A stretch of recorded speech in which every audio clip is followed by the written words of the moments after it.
Era mediodía, el sol estaba en todo su esplendor, los pájaros cantaban en el gran día, de ese 14 de febrero de 1996, día en que todos los enamorados disfrutan para salir a pasear, ir al cine, regalar peluches, mascotas, llevar serenata, entre otras cosas más lujosas. En ese día, la familia Borton paseaba por las calles. Elmer, el padre de esa familia, era originario de San Diego, mientras que Diana, su mujer, provenía de Francia, pero al casarse decidieron vivir en Houston, Texas. Tras 6 años de matrimonio, tuvieron 2 hijos, Anna y Samuel. Esta familia recorrió calles y avenidas.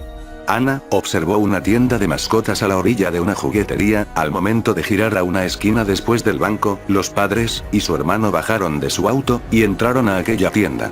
Al entrar Anna se emocionó mucho, y comenzó a brincar de alegría, pues miró en varias jaulas a unos conejos, habían de varios colores, blancos, negros, con manchas, grandes, y un poco más pequeños, también había perros, algunos gatos, serpientes, hámsters, ratas, iguanas, peces, etc. Anna mostró una cara de ternura al mirar en una pequeña caja de vidrio, a un cachorro de raza cocker blanco con manchitas cafés, y el cachorrito también la miraba con emoción. En ese instante, Anna supo que esa sería la mejor mascota del mundo, lo llamó Filippo, en honor a su bisabuelo que vivía en París. Los padres de Anna sonrieron, al igual que Samuel, salieron de la tienda, subieron al auto, y fueron camino a casa de la madre de Elmer. Al ir por la carretera, Anna y Samuel jugaban con tan hermoso cachorro mientras llegaban a la casa de su abuela para pasar toda la semana siguiente, pero por desgracia, nunca lograron llegar. Un auto se atravesó en la carretera en sentido contrario golpeando un tráiler, y la misma velocidad de este provocó que la carga se volcara sobre toda la carretera. Uno de estos escombros golpeó el auto de Elmer, y volcó 3 veces. Vidrios y gritos fueron lo único que pudieron expresar antes de morir. Anna salió disparada del auto junto con su perro, quedando inconsciente tirada en la carretera, mientras que Samuel y sus padres quedaron atrapados dentro del auto, no pudieron salir. Al poco tiempo el auto explotó. La gente que logró detener su auto antes de formar parte también de aquel siniestro, encontró a Anna tirada sobre el asfalto, sosteniendo a Filippo muy fuertemente. La policía comenzó a investigar, pero nunca supieron el por qué sucedió. Aseguraron que el conductor causante estaba ebrio, y condujo a gran velocidad, pero, la realidad era algo más macabro, y que solamente lo sabrían hasta después de varios años. Tras años después de la muerte de su familia, y al ser reconocida por su abuela, Anna regresó a París, para llevar una vida más tranquila, pues su abuela ya estaba muy enferma, y no podría encargarse de ella después. Anna nunca supo lo que pasó, por lo que creció no recordando nada, solamente aquel cachorro que sostenía en brazos al momento de ser encontrada. Ella ahora tendría 14 años, y Filippo ya era un perro adulto. Su tía Margaret, y su marido Alfred, se encargaban del cuidado de Anna. Ella ahora vivía más tranquila, pero no sería por mucho tiempo. A unos días del 14 de febrero del año 2002, las noches eran cada vez más inquietas. Para dormir tranquila, Anna escuchaba ruidos extraños, rasguños, incluso lamentos desde la calle, hasta dentro de la casa de sus tíos. Su perro Filippo ladraba sin cesar, horas y horas. Los tíos de Anna pensaban que se trataba solamente de un ladrón que intentaba entrar a la casa, y que causaba ruidos para distraerlos de alguna forma, para tener acceso rápido a la casa, y causar daños incluso a su vida. Llamaron a la policía para que recorriera las calles. Al no ver nada, días después dejaron de merodear el lugar. Una noche, Anna se despertó rápidamente tras soñar una terrible pesadilla que involucraba a su familia ya fallecida. Su tía Margaret entró a su recámara para saber la causa de los gritos que lanzaba. Ya calmándola un poco, Margaret volvió a su recámara. Anna no podía dormir, se acostaba de un lado, se acostaba del otro, y después vio algo que la ponía nerviosa. En la esquina derecha de su habitación había un hombre hincado mirando a la pared. Ella escuchaba que aquel hombre murmuraba cosas en francés, por lo que ella no entendía lo que decía. De pronto un escalofrío recorrió su cuerpo, helándola al instante cuando vio que aquel hombre comenzó a girar la cabeza. Intentó levantarse, pero una fuerza ajena a ella la empujaba contra la cama. Sin poder gritar, su respiración se aceleraba cada vez más. Aquel hombre sonreía horrorosamente, y miraba a Anna muy firmemente. Ella logró estirar la mano hacia el interruptor de la lámpara a su izquierda, y aquella presencia desapareció. Al amanecer, una vez que Alfred, su tío, fue a trabajar, Ana le comentó a su tía lo que había pasado en la noche. Ella llamó a la policía para comentarles lo que pasó, pero ellos hicieron caso omiso. Luego, Ana salió para dirigirse a la escuela, y observó que Filippo se encontraba tirado con varios rasguños en la espalda, no muerto, pero sí bastante herido. Ana llamó rápidamente a su tía, ella se asustó, y de inmediato lo llevó a un veterinario. Filippo lloraba de dolor, y no podía siquiera ponerse en pie. Al llegar al veterinario, este les dijo que un animal lo atacó y que no eran rasguños de un gato, sino de otra cosa más grande. Al parecer eran rasguños de un oso, pero era absurdo decir eso ya que no había osos en ningún lado, y el zoológico se encontraba demasiado lejos de su hogar. Pero no había otro animal que se acercara a la magnitud de los rasguños marcados en Filippo. El veterinario lo curó, le recetó inyecciones, e incluso le inyectó una en el momento para su pronta recuperación. Más tarde, el veterinario les comentó que no podía estar fuera por unos días debido a que unas lluvias caían en esos días, y el viento soplaba fuerte, así que eso podría agravar las heridas de Filippo. Fue entonces que Ana regresaba de la escuela todos los días, y lo único que hacía era convivir con Filippo. Sus tíos estaban muy sorprendidos por la actitud de Ana, pues Filippo la había acompañado en los momentos más fuertes de su vida, más era seguro, no serían los primeros, ni los últimos. Pocos días tras la mejora de Filippo, ella observaba que su perro se quedaba ahora sentado sin moverse viéndose en el espejo que se encontraba de frente a las escaleras. Filippo solamente parpadeaba, y podía verse el movimiento de su cuerpo al respirar, pero siempre estaba inmovilizado, a lo que a Ana y a sus tíos les comenzó a extrañar. Una noche, mientras Ana dormía tranquilamente, Filippo entró a su habitación lentamente como si no quisiera hacer ruido para despertarla. Ella comenzó a sentir como si alguien le respirara en la oreja, las sábanas comenzaron a retirarse de la cama dejándola al frío de la noche. Ana comenzó a sentirse extraña, de pronto algo la tomó del cabello, y la fuerza provocó que se pusiera de pie. Ella gritó horriblemente, a lo que sus tíos no tardaron en correr para saber qué era lo que le pasaba a Ana, pero al querer entrar a su habitación, la puerta se cerró sola. Ella solamente percibía la sombra de Filippo, pero no lograba verlo.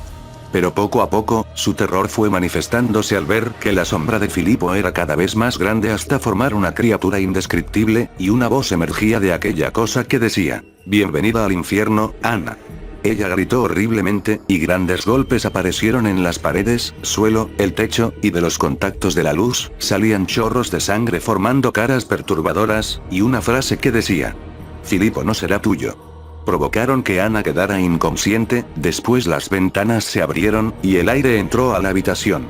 Las luces parpadeaban, mientras los tíos de Ana intentaban abrir la puerta. Alfred le dio un puntapié a la puerta quedando abierta inmediatamente, pero solamente encontraron a Ana tirada en el suelo con los mismos rasguños que Filippo llegó a presentar. Ellos se llenaron de espanto, y llamaron rápidamente a la ambulancia, y a la policía, llevándose a Ana de inmediato al hospital. Una vez recuperando el conocimiento, Ana les dijo a sus tíos que un hombre viejo con cuernos, garras, y boca de perro le provocó las heridas, y que mencionó que Filippo no sería suyo. Los tíos de Ana estaban extrañados a tal descripción de lo que su sobrina decía, pero aún así fue eso mismo lo que le dijeron a la policía al dar su declaración. La policía se burló de tal cosa, y dijeron que su sobrina estaba loca, que necesitaba ayuda, a lo cual los tíos de Ana se molestaron. Un rato después, el médico le comentó a Ana que tenía varios rasguños del tamaño de las garras de un oso, y le preguntó que si había ido al zoológico, pero ella dijo que no. Al médico no le convenció su respuesta, y también le preguntó a sus tíos, pero ellos contestaron lo mismo, que ella estaba en su habitación cuando sucedió tal cosa. Luego el médico les dijo que Ana estaría esa noche en el hospital, y que regresaran al día siguiente. Ana lloraba desesperadamente, y les dijo a sus tíos que cuidaran mucho a Filippo, a lo que ellos accedieron a su petición. Más tarde, los tíos de Ana regresaron a su casa, pero no encontraron a Filippo por ningún lado, desapareció sin dejar rastro, así que Margaret llamó nuevamente a la policía para reportar que su perro había desaparecido. La policía investigó, llegó a la casa de Margaret y Alfred, y preguntaron cuándo fue la última vez que vieron a su perro, a lo que ellos respondieron que anoche lo habían visto sentado viendo televisión, mientras Ana gritaba que un extraño la atacaba. Cuando subieron, Filippo volteó, y observaron como si hubiera puesto una sonrisa, y al bajar con Ana, solamente encontraron la puerta abierta, pero Filippo ya no se encontraba en la casa. Luego, la policía les dijo que hace 6 años había existido un caso en Houston, Texas, sobre un hombre que era catalogado como uno de los asesinos en serie más crueles de ese tiempo. Sus víctimas siempre eran chicas jóvenes de 14 a 17 años, primero las torturaba, después las violaba, y después las golpeaba con animales, y las obligaba a tener relaciones sexuales con ellos. Él tenía la costumbre de poner ratones en su estómago, y colocar un pequeño bote.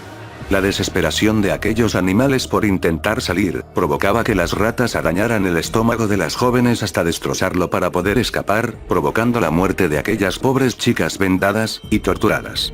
Él también se caracterizaba por ser una persona que tenía relaciones sexuales con animales, la mayoría eran vacas, caballos, ovejas, pero de preferencia eran los perros, pues los encontraba en la calle abandonados, y como nadie los reclamaba, era sencillo tomarlos. Su infamia era tan enorme que sometía a los animales a tener relaciones sexuales con él, hasta destrozarlos, a algunos los cocinaba, mientras que a otros los quemaba al igual que a las jóvenes víctimas. En una década se detectaron más de 300 desapariciones de animales, y 40 de chicas jóvenes. La policía solamente encontró 84 asesinatos de animales, y 25 jóvenes con severas evidencias de tortura, mientras que los demás casos de desaparición fueron cerrados como sin resolver. Aquel ser infeliz duró 15 años de prisión, pero logró fugarse. Un año después se buscó por todo el estado, pero se supo que en París, 90 perros desaparecieron, y en Inglaterra hubo 87 casos de muertes, mutilaciones, canibalismo de animales y personas. Por lo que hubo un sistema de alerta en París, Inglaterra y España. Se dio a conocer a todo el mundo sobre este criminal, y que tuvieran cuidado, aunque los asesinatos no eran frecuentes, tenían lapsos de entre 4 a 8 meses.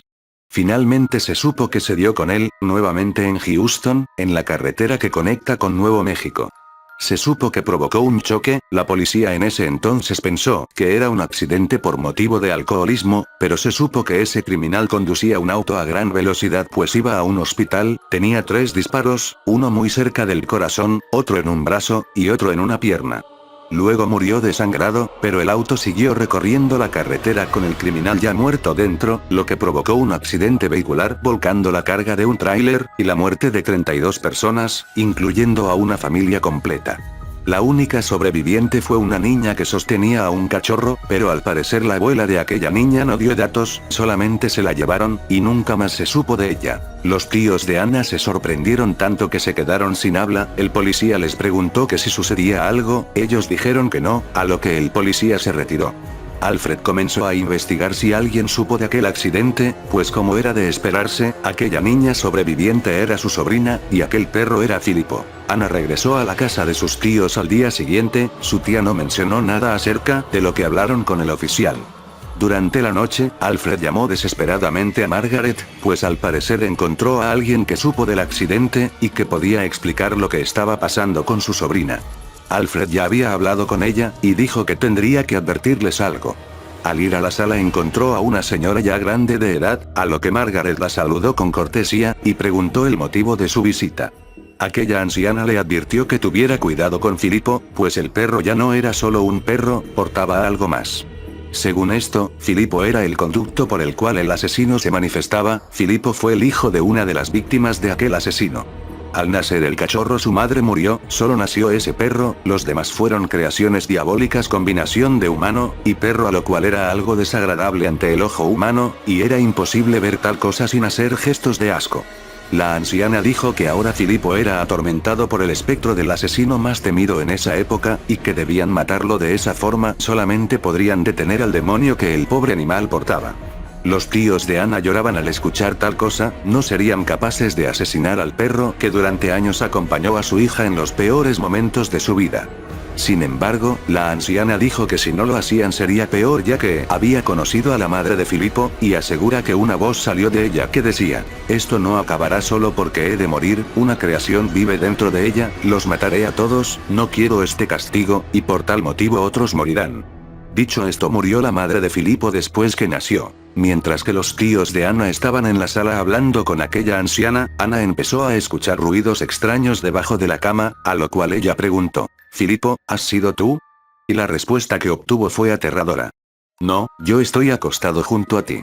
Ana gritó tan fuerte que observó cómo la boca de su perro se abría con el mismo grito, tratándola de imitar, además de ver que sus ojos eran rojos, brillaban como luces en la oscuridad, y risas diabólicas provenientes del perro en forma de burla hicieron que Ana bajara de inmediato.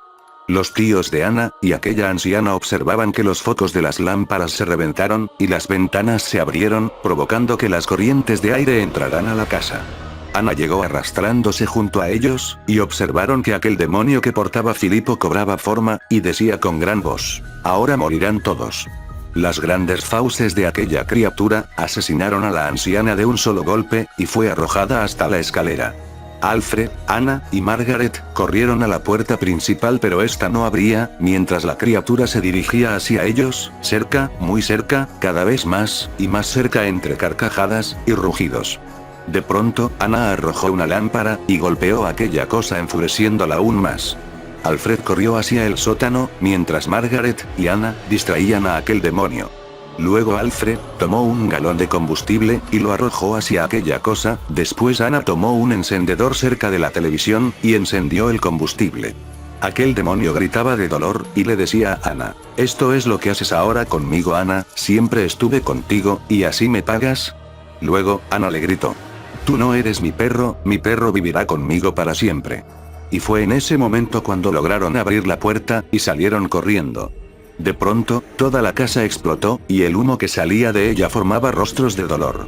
Los vecinos no tardaron en llamar a los bomberos, la ambulancia, y a la policía. Una vez terminado aquel siniestro, la policía preguntó la causa del incendio, pero ellos dijeron que habían ido de compras, y que al llegar la casa estaba en llamas. Ana, Alfred y Margaret respiraron de alivio, se mudaron a San Diego, para iniciar una nueva vida. Filipo murió, y la fuerza demoníaca que acompañaba a esta indefensa criatura también, pero Ana siempre lo recordaría como lo que fue, un perro con el que compartió varios momentos gratos y que también vivió aquellas etapas más difíciles de su vida.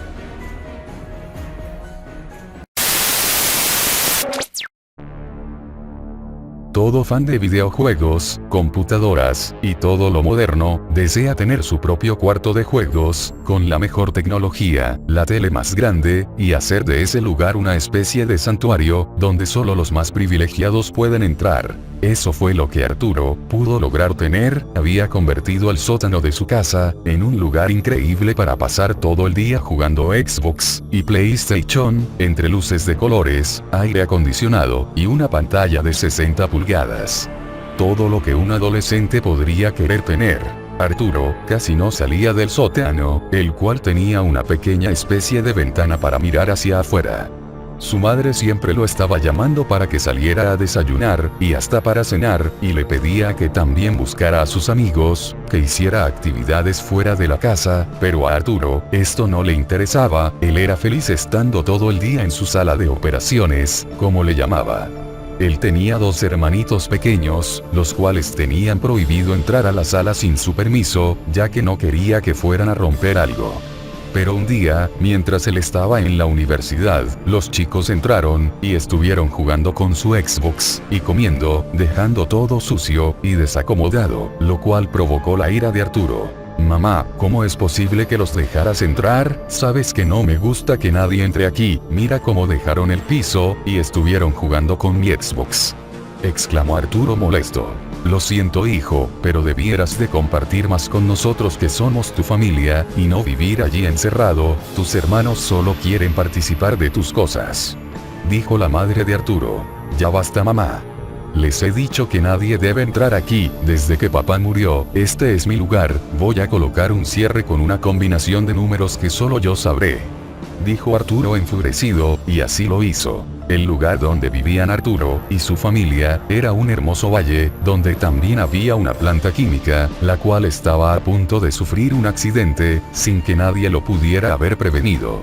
Ese día Arturo se había quedado dormido dentro del cuarto, ya que jugó toda la madrugada, y por más que su madre lo llamó para salir a desayunar, él no la escuchaba, y tampoco escuchó la explosión que hubo en la planta química, la cual provocó un derrame de gases y líquidos tóxicos, que empezaron a afectar a todos en el pueblo. Luego hubo un apagón general, las personas se estaban enfermando, muchos tenían quemaduras, otros morían por respirar los gases, pero lo peor fue que, algo estaba cambiando a las personas. Se estaban atacando entre ellas, era una violencia locura colectiva, las personas ya no hablaban, solo gruñían, babeaban, y salía sangre por sus oídos y ojos, se comían entre ellos, se golpeaban, era una especie de apocalipsis local.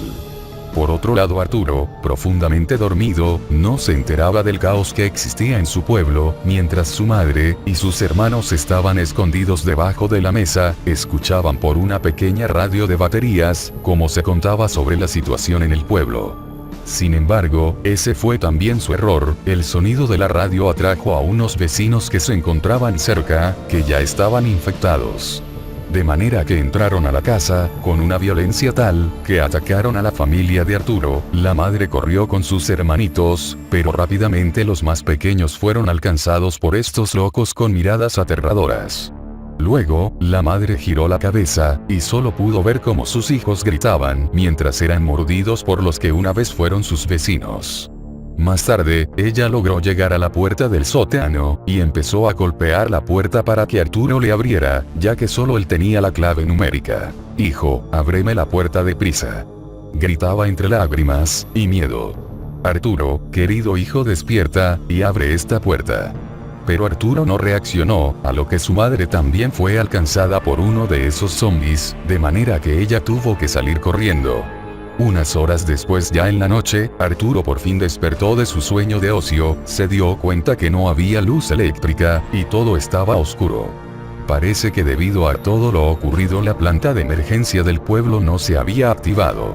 Luego Arturo, caminando lentamente en la oscuridad, tropezando con todo, empezó a llamar a su madre, pero nadie contestaba, lo cual le pareció extraño, de manera que tomó una linterna para dirigirse afuera del sótano, pero unos ruidos afuera de la casa llamaron su atención.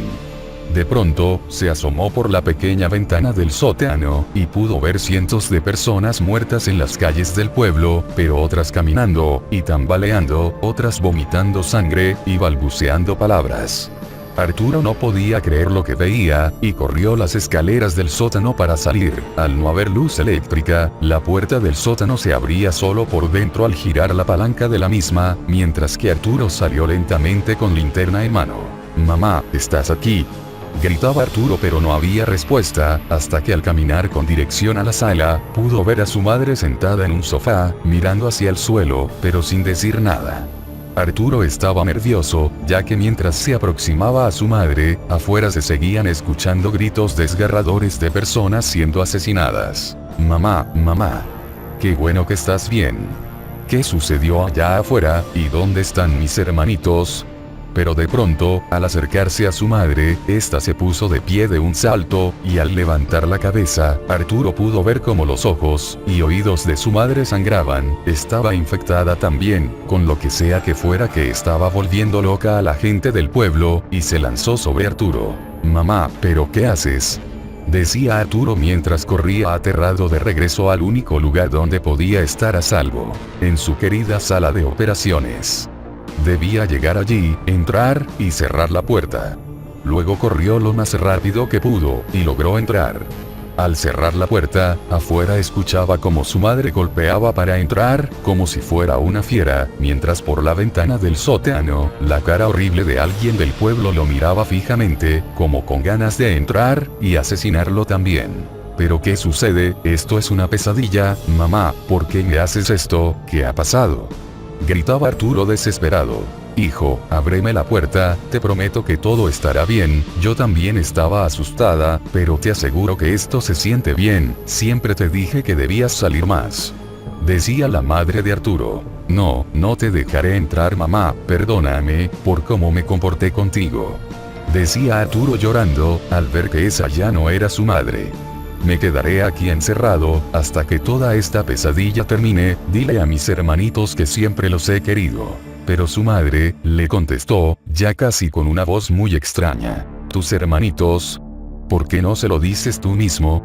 Ellos ya entraron a jugar otra vez», De pronto, Arturo sintió un escalofrío recorrer por su cuerpo, y entre la oscuridad de su sala de operaciones, pudo ver un par de ojos rojos que brillaban en la oscuridad.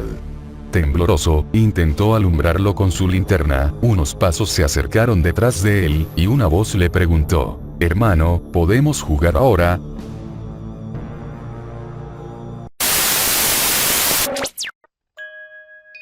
Pocas personas saben esta historia que ha llegado a mis oídos por una anciana, vecina de un amigo que tuve a bien conocer hace ya muchos años. Cuenta la leyenda que Elena era una mujer de hermosura sin par. 20 años de edad, un cuerpo parecido hecho a mano, ojos negros, rostro hermoso, y de una blancura de azucena, enmarcado en abundante y sedosa cabellera que le caía por los hombros, y formaba una cascada hasta la espalda de fina curvatura. Se asegura que además de esas cualidades físicas, su alma era toda bondad y dulzura. Todos los hombres del pueblo aspiraban a casarse con ella, pero la joven parecía no sentir especial predilección por ninguno de sus enamorados. De hecho, lo único que ella deseaba era dedicarse a la vida religiosa, pero debía esperar a que sus padres juntaran cierta cantidad de dinero para que ella pudiera ingresar al convento de la capital. Eran inútiles todos los regalos, ruegos, serenatas, detalles e invitaciones que los hombres solteros del pueblo gastaban en ella, pues parecían no prestar interés en nada, excepto a su grupo de catecismo y las misas de cada domingo. Para ella el único sueño era poder entrar por fin al convento y dedicar su vida a la gloria del Señor. Lamentablemente, uno de aquellos hombres que la pretendía comenzó a tener un sentimiento de odio por ella. Con el paso de los días se convirtió en rencor y se decidió tenerla en contra de su voluntad, pero la muchacha nunca caminaba sola por las calles del pueblo, se le veía siempre acompañada por sus 2 hermanos que la cuidaban y veían por ella. Pensó y pensó aquel hombre en la forma de llevar a cabo sus maléficos planes, pues nunca permitiría que una mujer se burlara de su orgullo. Quiso la mala suerte que un día se topara con una bruja que hacía pócimas de amor. El hombre por fin pudo acercarse a ella. Las hierbas y los hechizos pronunciados habían dado el efecto deseado. Y en muy poco tiempo la mujer fue suya. No fue necesario casarse con ella. Por el efecto de las brujerías, la muchacha había sentido repentinamente un enamoramiento falso, una pasión desbordada por aquel hombre que no hacía más que burlarse de ella y tratarla mal para compensar todo lo que él había sufrido por ella antes de comenzar a odiarla. Tiempo después, cuando el hombre se dio por satisfecho, no hizo más que irse del pueblo sin avisarle, y así, de un momento a otro, Elena andaba como un fantasma dentro de su casa. Su familia empezó a preocuparse, pues comenzó a adelgazar, no quería salir de su casa y solo lloraba y lloraba por aquel mal hombre que la había utilizado como un objeto del que se había cansado y había optado por abandonar. Los padres se enteraron de que jamás podría ingresar al convento, pues ya no era pura, y la echaron cruelmente, sin que ella se hubiera repuesto siquiera de su enfermedad. La muchacha anduvo vagando por el pueblo, sin saber dónde pasar la noche y resguardarse de la gente que la veía burlona. Más tarde, fue a parar a un enorme portón de madera viejo y húmedo, donde una anciana, conmovida, la vio y la invitó a entrar para pasar la noche, a lo que le dio algo de cenar y comenzaron a hablar. Elena había contado todo lo ocurrido. De repente la anciana, sorprendida, le dijo que ella había sido contratada por aquel hombre para enamorarla de él. Elena no entendía nada. Lejos había estado de imaginar que se encontraba en la casa de la misma bruja que había lanzado el hechizo que la había hecho tan infeliz. Luego se quedó a vivir con aquella mujer, y con el pasar del tiempo la anciana le fue enseñando el oficio. Casi nunca salía de la casa por temor a que la vieran sus conocidos, solo de noche iba por los mandados que la bruja le asignaba, pero casi todos ellos eran cerca del campo o cementerio. Ahí fue donde Elena aprendió a desenterrar los restos humanos y a sacar provecho de los mejores huesos. Incluso, mientras más fresco fuera el cuerpo, mayor poder tendría para las pócimas y hechizos. Aunque al principio era bastante desagradable destazar la carne muerta y apestosa de los cadáveres, con el tiempo, se hizo una experta en descuartizarlos y sacarles todo el provecho posible.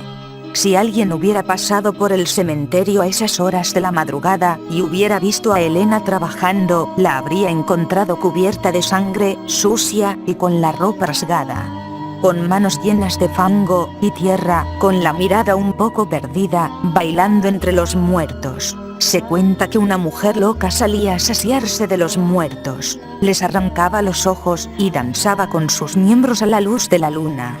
Esta historia llegó a todo el pueblo, pero solo alguno que otro valiente se atrevía a espiar de lejos al monstruo que hacía tales aberraciones, protegida por la oscuridad de la noche.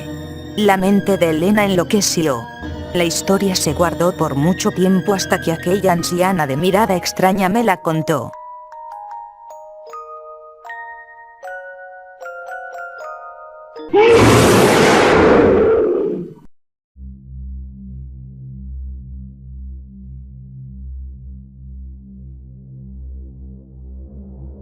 Si este video les gustó, no se olviden de darle manita arriba, compartirlo y suscribirse. Los invito también a ver mis otros videos donde hablo de diversos temas. Se despide para ustedes Esteban Molech y hasta la próxima.